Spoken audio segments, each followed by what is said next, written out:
कुन पहाडले कुन खोलाले तिम्रो गति छेक्यो थियो र, वीर पुर्खा कुन आँधीले तिम्रो यात्रा रोके थियो र।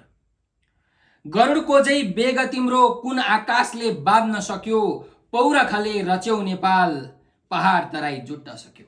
नमस्कार, तपाईहरुलाई स्वागत छ। नेपाल अनलाइन स्कुलको टिम तपाईहरुलाई हार्दिक स्वागत गर्दछ र सधैँ चाहिँ हामी उपस्थित भइसकेका छौं र आज चाहिँ हामी कक्षा 11 को पाठ 1 वीर पुर्खा भन्ने जुन कविता छ त्यो कविता वाचन तपाईहरुले गरिसक्नु भएको छ होला। यसको मूलभाव, यसको सारांश आज हामी हेर्ने छौं।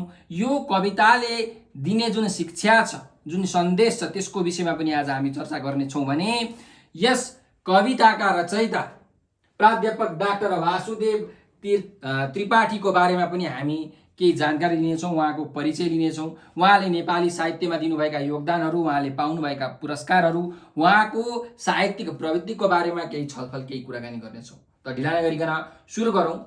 हाम्रो वीर पुर्खा नामक जुन कविता छ, यो कविताका कवि हुनुहुन्छ प्राध्यापक डाक्टर वासुदेव त्रिपाठी। उहाँ वरिष्ठ समालोचक पनि हुनुहुन्छ। समालोचनाको विधामा उहाँलाई समालोचनाको सम्राट भनेर पनि नेपालमा चिनिन्छ। विक्रम सम्वत 1979 चैत 13 गते गण्डकी अञ्चलको तनहुँ जिल्लाको भानु नगरपालिकामा अथवा भनौं भानु नगरमा उहाँको जन्म भएको थियो।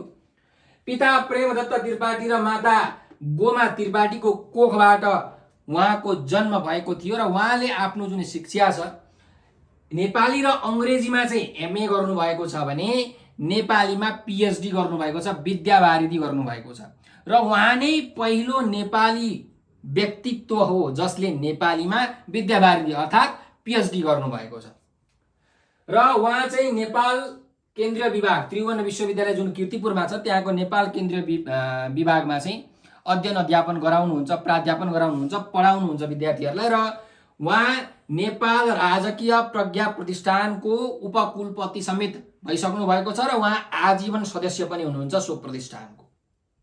अब कुरा गरौं उहाँले नेपाली साहित्यको क्षेत्रमा के कस्तो योगदान दिनुभएको छ त। उहाँले विभिन्न काव्यहरूको, गीतहरूको, कविताहरूको रचना गर्नुभएको छ, निबन्धहरूको पनि रचना गर्नुभएको छ।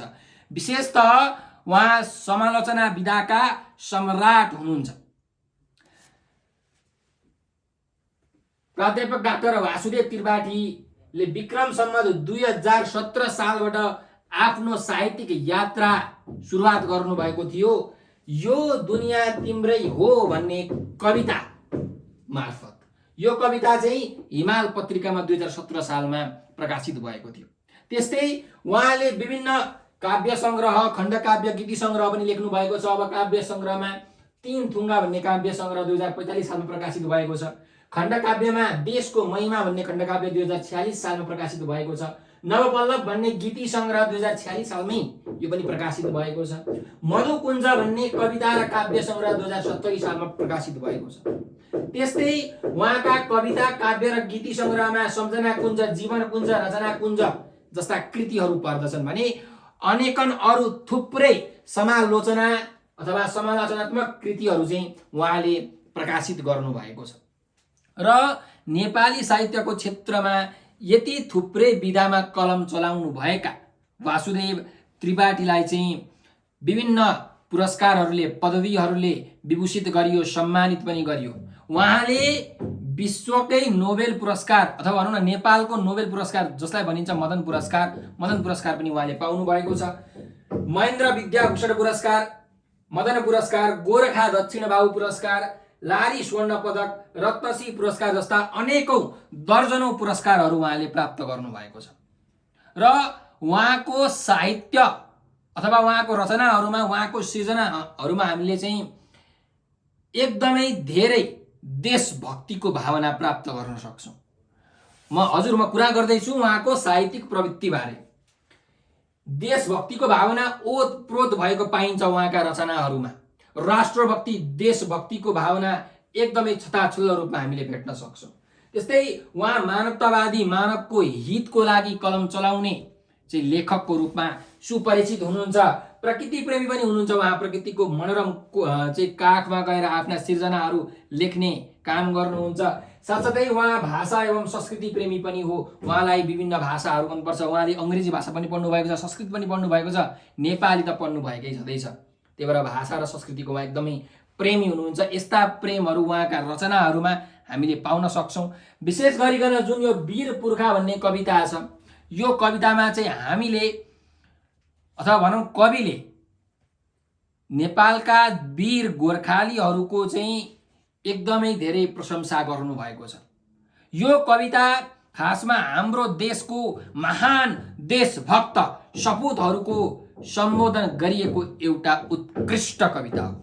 यसमा वीरहरूको त्याग, वीरहरूको तपस्या र वीरहरूको बलिदानको यशोगान गाइएको छ। उनीहरूको यश, उनीहरूको कीर्तिको चाहिँ गीत गाइएको छ यस कवितामा। यो कवितामा कवि देशभक्तिको भावनामा ओतप्रोत भएर यो कविता रच्नु भएको हो। नेपाल आमाका देशभक्त सपुत, विश्व विजेता वीर बहादुर गोर्खालीको वीर गाथालाई यस कवितामा बडो मर्मस्पर्शी ढङ्गले उहाँले प्रस्तुत गर्नुभएको छ। देश र जनताको भलाइका लागि आफ्नो ज्यानको बाजी लगाउने महान वीरहरूका योगदानकै कारणले गर्दाखेरि नेपाल विश्वको मानसपटलमा एकदमै स्वतन्त्र, स्वाधीन, अखण्ड र सार्वभौम सत्ता सम्पन्न राष्ट्र बनेको छ। इतिहास साक्षी छ। हामीले धेरै इतिहासका कथाहरू, धेरै व्यथाहरू हामीले पढेका छौँ। पृथ्वीनारायण शाहले बडो दुःख गरेर पहिले 2200 राज्य र 2400 राज्यमा चाहिँ यो हाम्रो देश छरिएको थियो र बडो वीरतापूर्वक उहाँले यो सबै राज्यहरूलाई एकत्रित गरेर नेपाल देश बनाउनु भयो, जहाँ अनेकतामा एकता छ। बहुभाषिक, बहुजातीय, बहुसांस्कृतिक, बहुधार्मिक देश नेपाल बनेको छ। र यहाँ यो नेपाल भनेको 4 जात 36 वर्णको फुलबारी, साझा फुलबारी हो, पृथ्वीनारायण शाहले भनेका छन्। त्यस्तै अनेकन सुर वीरहरू हाम्रो देशमा जन्मेको छन्। अमर सिंह थापा, बलभद्र कुँवर, भक्ति थापा जस्ता अनेकन वीर सेनानीहरूले, वीर योद्धाहरूले आफ्नो ज्यानको बाजी लगाएर युद्धमा होमिएका छन्। कोही पापीले, कोही शत्रुले, कोही विदेशीले हाम्रो नेपाल आमामा आँखा गाडेको थाहा पाउने बित्तिकै उनीहरूमाथि जाई लाग्ने गरेका छन् हाम्रा वीरहरूले। त्यस्ता शत्रुहरूलाई न्यायोचित ढङ्गले दण्ड, मृत्यु दण्ड दिने हाम्रो वीर गोर्खालीहरूको शान, अभिमान र गर्व हामीलाई थाहा नै छ। हाम्रो देश भनेको खासमा पुर्खाको त्याग र बलिदानको आधार स्तम्भ हो, जसलाई हामी सबै मिलेर समृद्ध महल बनाएर सजाउनु पर्छ। ती वीरहरूले आफ्नो व्यक्तिगत स्वार्थलाई, आफ्नो निजी स्वार्थलाई कहिले पनि हेरेनन्। जहिले पनि आफ्नो व्यक्तिगत स्वार्थलाई तिलाञ्जली दिएर आफ्नो राष्ट्र र राष्ट्रियतालाई प्राणभन्दा प्यारो ठाने। भनिन्छ नि, जननी जन्मभूमिश्च स्वर्गदपि गरियसी। आफूलाई जन्म दिने माता र आफ्नो जन्मभूमि स्वर्गभन्दा पनि प्यारो हुन्छ। त हाम्रा वीरहरूलाई आफ्नो जन्मभूमि, आफ्नो प्राणभन्दा पनि प्यारो थियो। आफ्नो देशलाई बचाउनको लागि आफ्नो प्राण दाउमा लगाउनु परे पनि उनीहरू कहिले पनि पछि हट्दैनथे। त्यही सुरता, त्यही वीरता, त्यही अदम्य अगाध साहस, त्यही अगाध राष्ट्रप्रेमको कारणले गर्दाखेरि नेपालको सीमा पूर्व मेचीदेखि, पूर्वको टिस्टादेखि पश्चिमको काँगडासम्म पुगेको थियो। र कवितामा पनि भनिएको छ, त्यो किल्ला काँगडामा भएका माटोहरूले हाम्रो देशका सुर वीरहरूलाई सम्झन्छन्। त्यतिखेर नेपालका जुन सपुतहरू छन्, नेपालका जुन वीरहरू छन्, तिनीहरूलाई कुनै पहाडले, कुनै खोलाले पनि छेक्न सकेन, कसैले रोक्न सकेन। हामी नेपाली अथवा हाम्रो पुर्खा गोर्खालीको गरुडको जस्तै व्यक्ति हो। कहिले पनि उनीहरू पछि फर्केर हेर्दैनथे। कुनै पनि राष्ट्रको शक्तिले उनीहरूलाई बाध्न सकेको थिएन। नेपाल मात्र यस्तो राष्ट्र हो जुन कुनै अरू राष्ट्रको स्वामित्वमा रहेन, जहिले पनि स्वतन्त्र र अखण्ड रह्यो, स्वाधीन रह्यो, सार्वभौम सत्ता सम्पन्न रह्यो। पूर्वमा टिस्टा नदी अथवा भनौँ पूर्वमा टिस्टासम्म हाम्रो देशको सीमा पुगेको थियो, जुन हजुरहरूलाई अवगत नै छ। त्यस्तै रावी नदीमा ती गोर्खालीहरूले युद्ध गर्दा जुन घाउ भएको थियो, त्यो घाउहरू रावी नदीले पखालेको थियो। त्यो रगतमा भएको देशभक्तिको भावना रावी नदीले पनि बुझ्दछ र रावी नदी चाहिँ यो नेपालबाट छुटिनु परेकोमा ऊ दुःख प्रकट गर्दछ, आफ्नो पीडा आफ्नो वेदना ऊ सुनाउँदछ। कविले रावी नदीको दुःख पीडा वेदना पनि यस कवितामा उल्लेख गर्नुभएको छ। अन्त्यमा वीर पुर्खाहरूलाई गोर्खालीहरूलाई मितेरीले मात्रै बाँध्यो। मितेरी भनेको चाहिँ साथीत्वको नाताले बाँध्यो। पछि सबै युद्ध लडिसकेपछि नेपाल र अङ्ग्रेज बीच सुगौली सन्धि भयो, जसमा नेपालले आफ्नो 1/3 भूभाग गुमाउनु पर्यो। तर पनि नेपालीहरूलाई त्यसको चिन्ता त छ।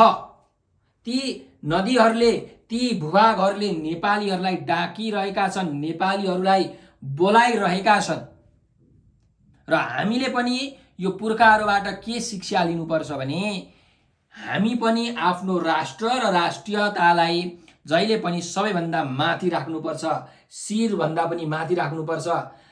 हाम्रो देशमा कुनै सङ्कट आइपर्यो भने आफ्नो प्राणलाई पनि बलिदान दिएर आफ्नो राष्ट्रको हितको लागि, आफ्नो राष्ट्रको भलाइको लागि हामीले काम गर्नुपर्छ भन्ने शिक्षा हामीले यस कविताबाट प्राप्त गर्न सक्छौँ।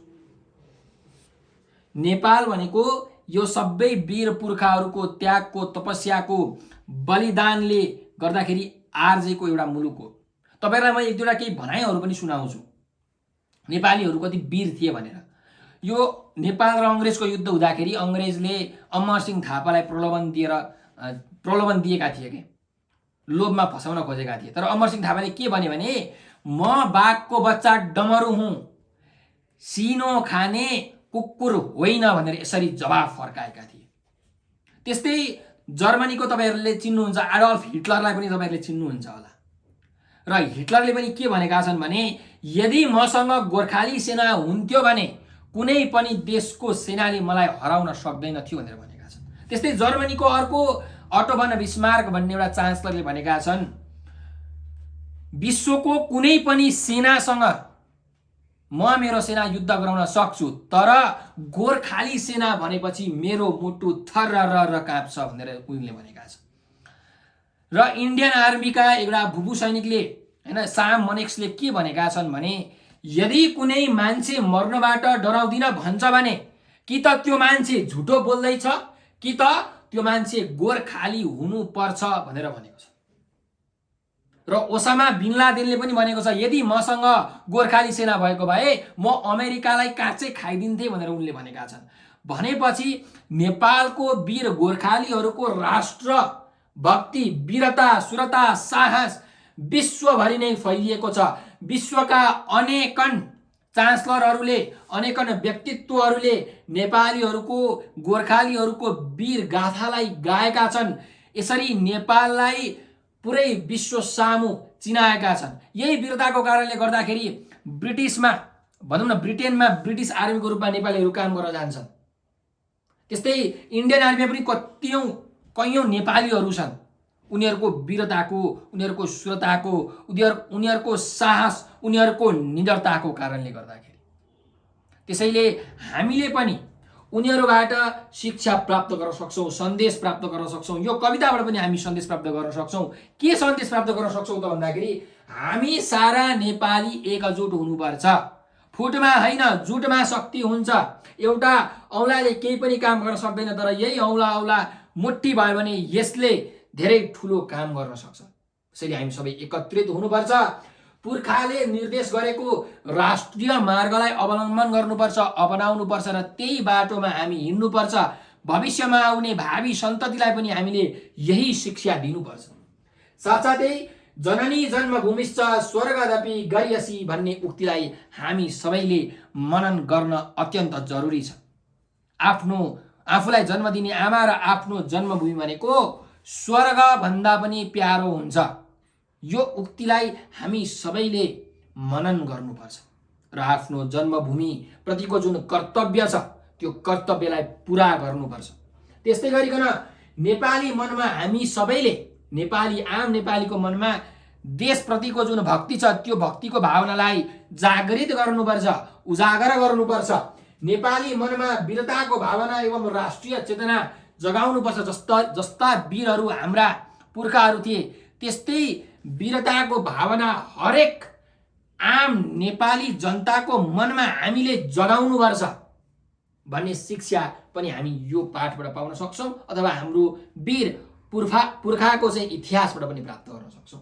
साथसाथै राष्ट्रघाती र राष्ट्रविरोधीलाई उचित दण्ड दिनुपर्ने, न्यायोचित दण्ड दिनुपर्ने भन्ने शिक्षा पनि पाउँछौँ। यदि कोही हाम्रो राष्ट्रमाथि आँखा लाउँछ अथवा राष्ट्रलाई घात गर्छ, राष्ट्रलाई नराम्रो हुने काम गर्छ भने त्यस्तालाई उचित न्याय अथवा उचित दण्ड दिनुपर्छ। न्याय अनुसारको दण्ड सजाय हामीले दिनुपर्ने हुन्छ भन्ने शिक्षा पनि हामी यो कथाबाट प्राप्त गर्न सक्छौँ। भने हामीले आफ्नो व्यक्तिगत स्वार्थलाई कहिले पनि हेर्नु हुँदैन, आफ्नो निजी स्वार्थलाई कहिले पनि हेर्नु हुँदैन।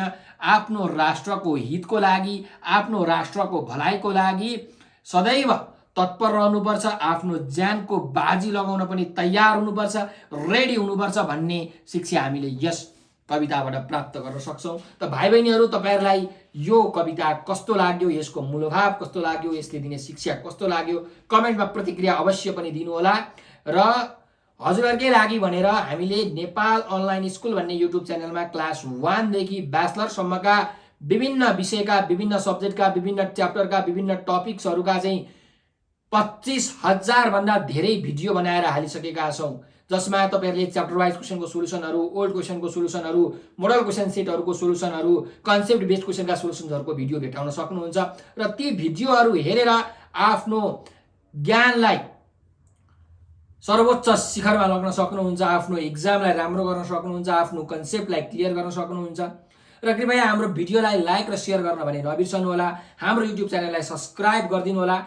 टिकटकमा, फेसबुकमा, भाइबरमा पनि हाम्रो नेपाल अनलाइन स्कुल भन्ने एकाउन्ट छ, त्यो एकाउन्टलाई पनि कृपया फलो गरिदिनु होला भन्दै म आज बिदा लिन चाहन्छु। तर जानुभन्दा अगाडि म तपाईँहरूलाई एउटा जानकारी गराउन चाहन्छु। यदि तपाईँहरूलाई कुनै पनि क्लासको, कुनै पनि विषयको भिडियोहरू चाहिएको छ भने नडराइकन यथाशीघ्र हाम्रो यो सम्पर्क नम्बर 9849595895 9849595895 यो नम्बरको भाइबर, टेलिग्राम अथवा व्हाट्सएप तपाईँले जहाँ पनि मेसेज गर्दा हुन्छ।